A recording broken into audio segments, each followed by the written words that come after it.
वेद के ना होने के कारण ही सभी देवगण दुर्बल और क्षीण पड़ते जा रहे हैं। अब केवल माँ ही दुर्गमासुर का वध कर सकती है। किंतु क्या गणेश? किंतु भैया, माँ के हाथों दुष्ट दुर्गमासुर का वध तब तक संभव नहीं जब तक माँ और पिताश्री की भेंट ना हो जाए। माँ आज भी अब अलग पीड़ा युक्त पिताश्री के काशी लौटने की प्रतीक्षा में है। भैया, हमारे लिए भी ये एक कड़ी परीक्षा का समय है, क्योंकि अब हमें केवल ऋषि जैगिश्वे की मुक्ति का ही नहीं वरन माँ और पिताश्री के शीघ्र मिलन के लिए प्रयास तीव्र करना होगा। तभी माँ की पीड़ा भी दूर होगी और इस पीड़ा के अंत से ही सृष्टि पर छाई दुर्गमासुर नामक संकट का भी अंत संभव हो पाएगा। भैया, ज्ञात नहीं इस अंतराल दुष्ट दुर्गमासुर की अगली योजना क्या हो, इसलिए अब शीघ्र अतिशीघ्र माँ और पिताश्री का मिलन अति आवश्यक हो गया है। भैया, अब जो भी करना है अति शीघ्र करना होगा, अन्यथा शीघ्र ही वेदों के न रहने का सृष्टि पर दुष्प्रभाव पड़ना आरंभ हो जाएगा। वेद विहीन होकर संसार मंत्रोच्चारण भूल जाएगा। पूजा पाठ, यज्ञ आदि की धार्मिक क्रियाएं थम जाएंगी। मनुष्य धर्म पथ से भटक जाएगा। निरंतर हराश होगा देवताओं की शक्ति में। दुराचार, अनाचार, अज्ञानता, अन्य आसुरी आचरण में वृद्धि होगी। देवता बलहीन होने के कारण अच्छाई की रक्षा करने में असमर्थ होंगे। इसीलिए समस्त संसार में अधर्म रूपी बुराई का ही बोलबाला होगा। और दुर्बलता के कारण सभी देवगण अपना अपना दायित्व निभाने में असमर्थ होंगे। देवराज इंद्र का वर्षा और बवंडर से नियंत्रण खो जाएगा। अग्नि, वायु और जल तीनों तत्वों से अपना नियंत्रण खो देंगे। सभी देवताओं की शक्तियां निरंतर क्षीण होती जाएंगी। सृष्टि संकट में आ जाएगी।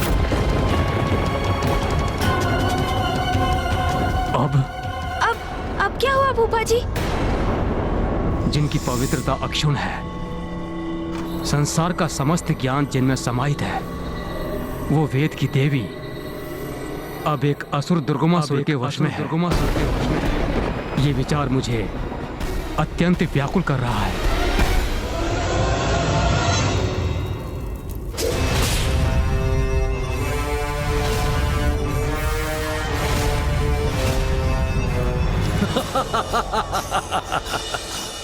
दुर्गमासुर की युक्ति का तोड़ निकालना अत्यंत दुर्गम है, क्योंकि ज्ञान की सरिता और वेद की देवी पर अब मेरा अधिकार है, दुर्गमासुर का अधिकार है।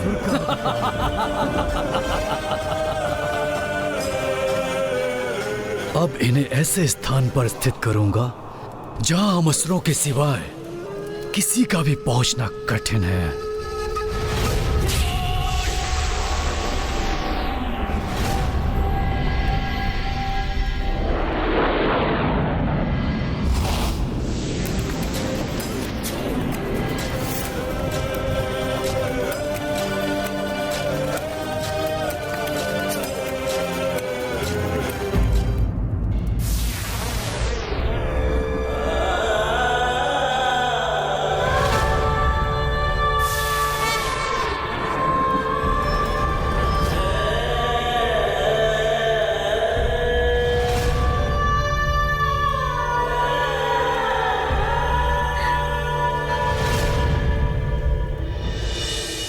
फूफा जी, आपके समान मैं भी चिंतित और व्यथित हूँ। वेद माता का हरण कर ले गया दुष्ट दुर्गमासुर। इसकी तो कल्पना भी हमारे लिए अपार वेदना का कारण है। किंतु मुझे ये भी ज्ञात है कि वेद की उत्पत्ति भी तो माँ आदि शक्ति से ही हुई है। माँ ने तो स्वयं इसकी चर्चा मुझसे की थी कि प्रत्येक दिवस के भोर में वेद माता माँ के चरणों में अपना मस्तक रख उनका अभिवादन करती हैं, जिसके परिणाम स्वरूप माँ के चरणों का सिंदूर उनके मस्तक पर स्थित हो जाता है। मुझे तो आभास भी नहीं हुआ कि नवरात्रि का समय आ गया है। मुझे तो ऐसा प्रतीत हो रहा है कि माँ इन पावन तिथियों की सूचना देकर हमें भी अवश्य हमारे समाधान की ओर प्रेरित कर रही हैं। तुमने उचित कहा कुमार कार्तिकेय। नवरात्रि के व्रत रखने से देवी आदिशक्ति प्रसन्न होकर अपने सभी भक्तों के कष्ट हरती हैं।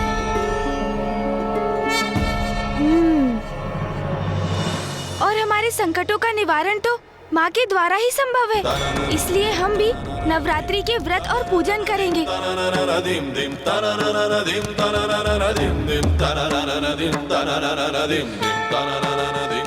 वो दुष्ट दुर्गमासुर वेद माता का हरण कर पवित्र वेदों को अपने साथ ले गया है और फूफा जी के वरदान के कारण एकमात्र माँ ही उस दुष्ट का वध करने में सक्षम है। इसलिए अब तो माँ ही हमारे संकटों से मुक्ति दिलाने का मार्ग प्रशस्त करेंगी।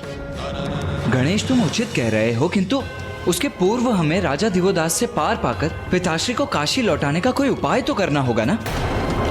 तभी तो माँ उस दुर्गमासुर का वध करने के लिए प्रेरित होंगी। दुर्गमासुर का वध तो माँ और पिताश्री के मिलन के पश्चात ही संभव हो सकता है।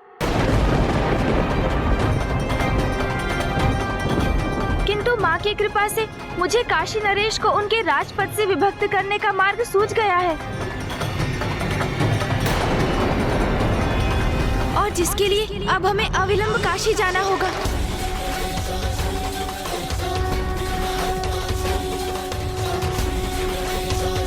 गणेश जी, भले ही इस अवस्था में तो हम युद्ध नहीं कर पाएंगे और संकट के समय में हमको योगदान न करें, ये सर्वथा अनुचित होगा। सहायता तो आप सभी देवता करेंगे इंद्रदेव, किंतु युद्ध करके नहीं, माता के नवरात्रि का व्रत रख के।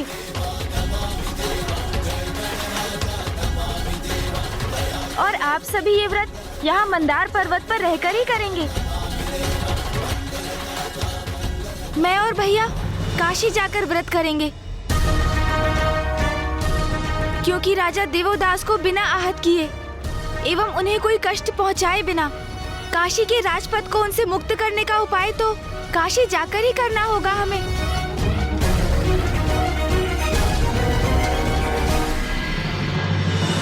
कितना बड़ा और दुर्भाग्यपूर्ण परिवर्तन आ गया है तुम्हारे वैभव में।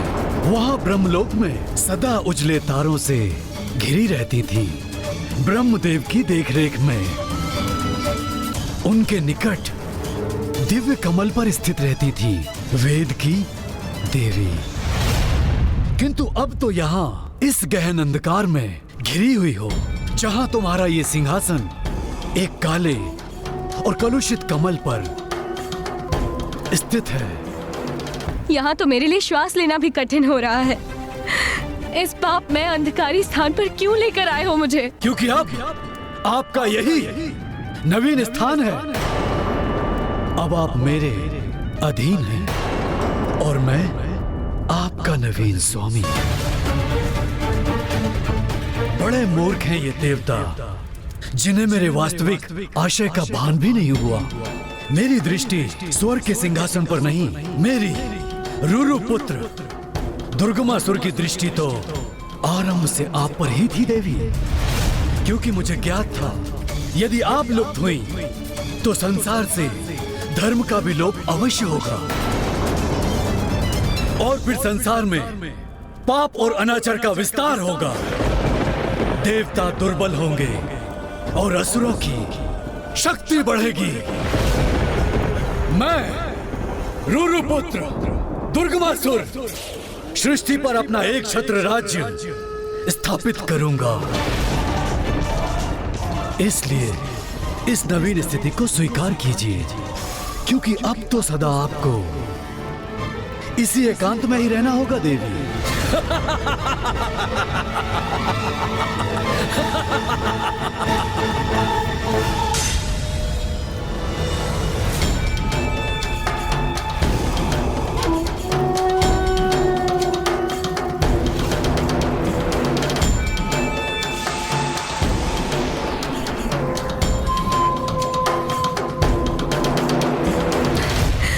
आदिशक्ति, रक्षा कीजिए माता, रक्षा कीजिए।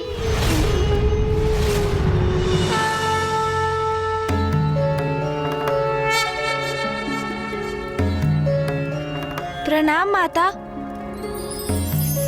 माँ, आपकी अनुमति के बिना तो कुछ भी नहीं होता। ये सभी जो यहाँ घटित हो रहा है, इसमें अवश्य आपकी ही लीला छिपी है माँ। पिताश्री ने काशी का परित्याग किया, उनका अनुसरण करते हुए समस्त देवता भी काशी से प्रस्थान कर गए, किंतु आपके और पिताश्री का वियोग काशी की शोभा और दिव्यता में वृद्धि का कारण बना माँ। क्योंकि अब फूफा जी ब्रह्मदेव, सूर्यदेव और 64 योगिनी माताओं के धाम भी यहाँ स्थापित हो गए हैं, किंतु अब पिताश्री को काशी लौटाने को सुगम बनाने का समय आ गया है माँ। और दुष्ट दुर्गमासुर वेद माता का हरण कर ले गया है। उस दुष्ट दुर्गमासुर का वध कर उससे मुक्त कराने का सामर्थ्य तो एकमात्र आप में ही है माँ। किंतु जब तक पिताश्री नहीं लौटेंगे, आप अपने स्थान से तनिक भी नहीं हटेंगी। इसलिए आप उस दुर्गमासुर का वध कैसे करेंगी माँ? और राजा देवोदास के रहते पिताश्री काशी में कदापि प्रवेश नहीं करेंगे। इसलिए अब हमारे समक्ष एक बहुत बड़ी विडंबना उपस्थित हो गई है माँ। माँ, इस दुविधा का समाधान मेरे पास नहीं, एकमात्र आपके पास है। मेरे पास कुछ है तो वो है मेरी भक्ति। भैया, मैं और समस्त देवता अपनी भक्ति से ही प्रयास करेंगे माँ। हम सभी नवरात्रि के व्रत और पूजन करेंगे और मुझे विश्वास है कि हमारी भक्ति के परिणाम स्वरूप आप हमारा मार्गदर्शन अवश्य करेंगी माँ। हमें उचित समाधान सुझाएंगी आप। इसलिए हमें आशीर्वाद दीजिए माता कि हम ये पूजा और व्रत समर्पण और भक्ति भाव से संपन्न कर सके। हमें आशीर्वाद दीजिए माता।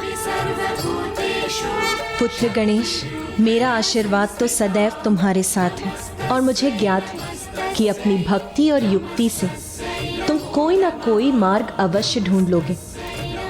प्रणाम माता।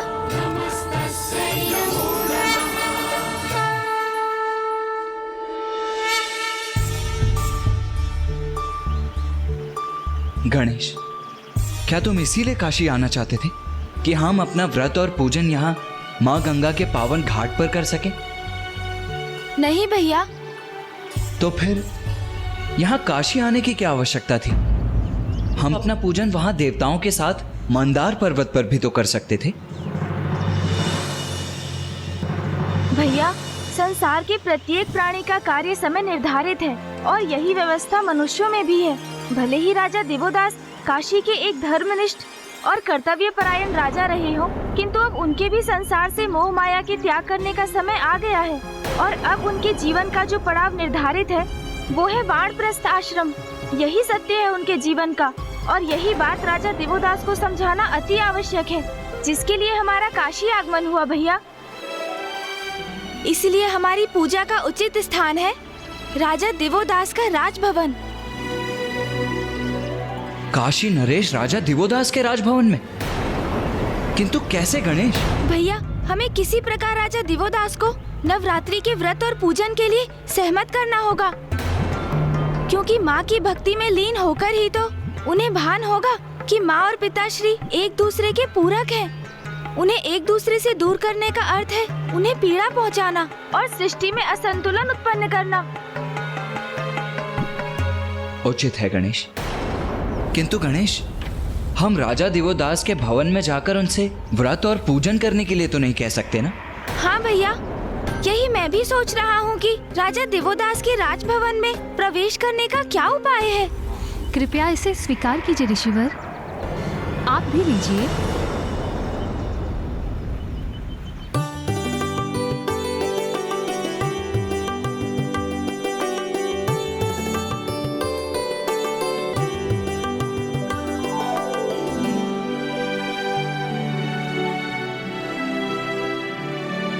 गणेश, वो स्त्री जो वहां दरिद्र ब्राह्मणों को फल और वस्त्र दान कर रही है, वो तो काशी की महारानी प्रतीत हो रही है। आपने उचित समझा कुमार कार्तिकेय। वो स्त्री महारानी सरला ही है, राजा देवोदास की पत्नी। अपने पति के समान वो भी बहुत नेक और धार्मिक स्त्री है। इसलिए यदि आप दोनों राजभवन में प्रवेश करने के इच्छुक हैं, तो महारानी सरला के माध्यम से ये अवश्य संभव है। हमें हमारा मार्गदर्शन करने के लिए आपको कोटि कोटि धन्यवाद माता।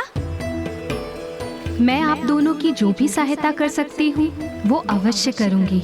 बस आप दोनों किसी भी प्रकार महादेव को काशी लौटाने का मार्ग ढूंढिए। महादेव की अनुपस्थिति में काशी अपूर्ण है और हम सभी नहीं, माँ आदिशक्ति भी अत्यंत व्यथित हैं। हमें सफलता का आशीर्वाद दीजिए माता। कल्याण हो।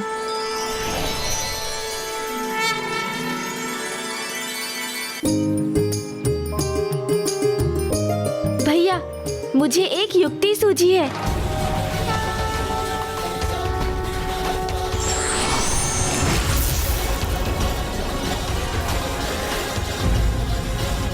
गणेश, ये क्या कर रहे हो तुम? माँ के निर्देश का पालन भैया। बुद्धि और युक्ति का प्रयोग कर रहा हूँ मैं। चलिए, अब आप भी मेरे समान वस्त्र धारण कीजिए।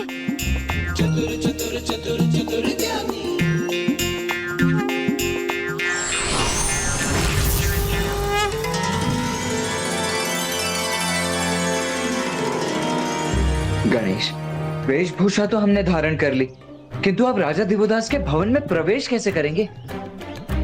मेरे पास उसके लिए एक योजना है भैया, बस आपको उसका अनुसरण करना होगा। तुमने तो मात्र भिन्न वस्त्र धारण किए, भिन्न भेष कहाँ धारण किया है? हो तो तुम अब भी गणेश ही ना? भैया, आप प्रश्न बहुत करते हैं। आपको तो मैं अपने स्वाभाविक रूप में ही दिखाई दूंगा, किंतु अन्य सभी को मैं गणेश नहीं, एक साधारण ब्राह्मण बालक ही प्रतीत होऊंगा। आइए, मैं आपको अभी दिखाता हूँ।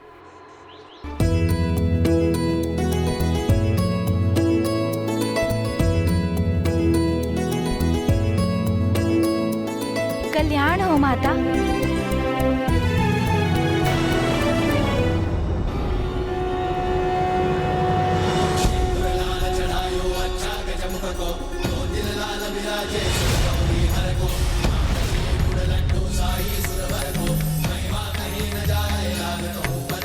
प्रणाम ब्राह्मण देवता। कल्याण हो माता।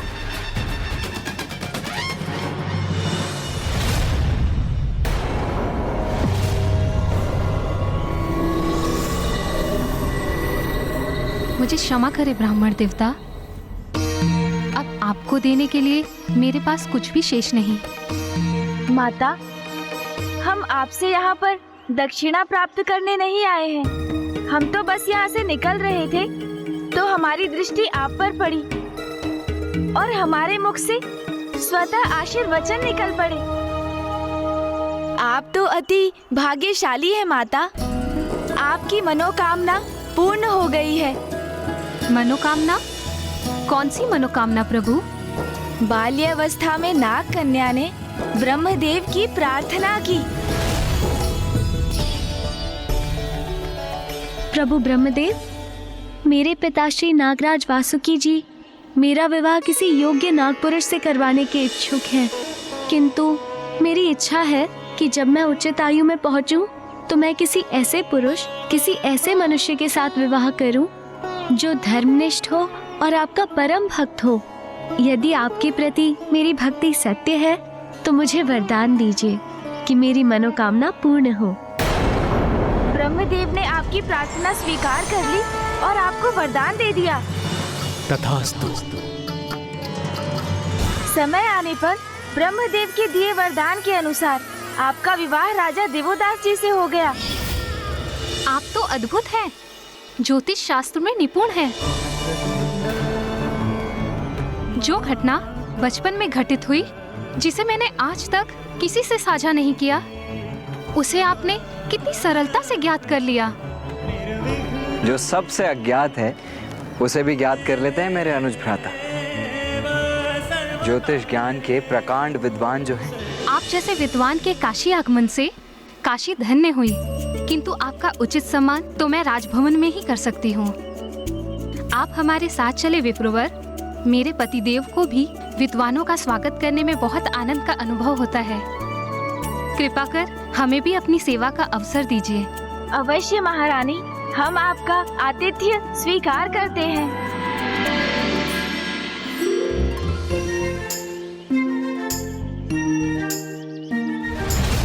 अब मैं राजा दिवोदास के समक्ष जो कुछ भी कहने वाला हूँ वो राजा दिवोदास के मन को परिवर्तित कर देगा और यही परिवर्तन माता और पिताश्री के भेंट का कारण बनकर दुर्गमासुर के अंत का कारण बनेगा।